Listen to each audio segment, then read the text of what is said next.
This is my reference website, a project for teaching students about sources and citation using Tumblr. In this project, students will create a reference website of primary and secondary sources concerning the Holocaust, which they will use in papers and various activities during the course of the unit. The journey begins on the introduction page, where a brief explanation of plagiarism and the different types of plagiarism is offered to the student, courtesy of plagiarism.org. As the students learn about the Holocaust, they will find many different sources of information which they may desire to use in the papers and activities that they will complete. In order to help them practice citation and use of sources, we will set up a reference website using Tumblr, where they will keep track of these sources and demonstrate the proper citation. Included in the website is a helpful rubric for students to refer to while they work. The process of setting up the reference website is divided into 3 categories on this website: setting up your Tumblr, finding sources, and posting on Tumblr. There are also examples and resources that can be used. Setting up your Tumblr offers a walkthrough of how to create a Tumblr account for those who don't have one, using pictures to illustrate the steps. It also includes a section for students who do have a Tumblr account on how to add another blog to that account. Once students have set up their Tumblrs, they can go on to finding and evaluating sources.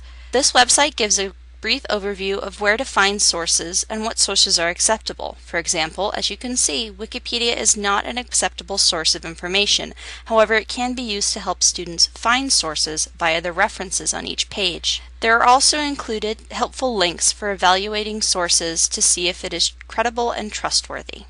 In the Posting on Tumblr section, there's a brief overview about how to post on Tumblr, as well as a website that students can consult if they have any difficulties. Additionally, there's a note about tagging posts, since that is one of the categories in the project rubric which students will be graded upon. This includes examples of suggested tags and when students should use them.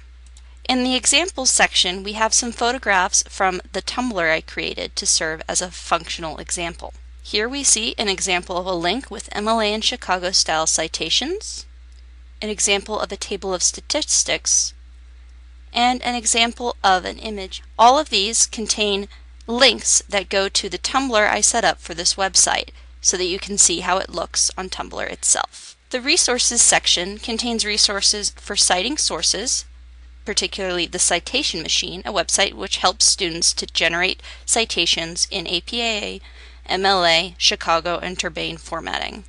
There is also help for using Tumblr and various places where sources can be found, including JSTOR and the digital collections of Yad Vashem. On the Teachers page, you can find an introduction for why I thought of this Webquest idea. Also, there is a link to the Teachers Tumblr for this project. The Standards page shows the California History Social Science Standard I used for this Webquest.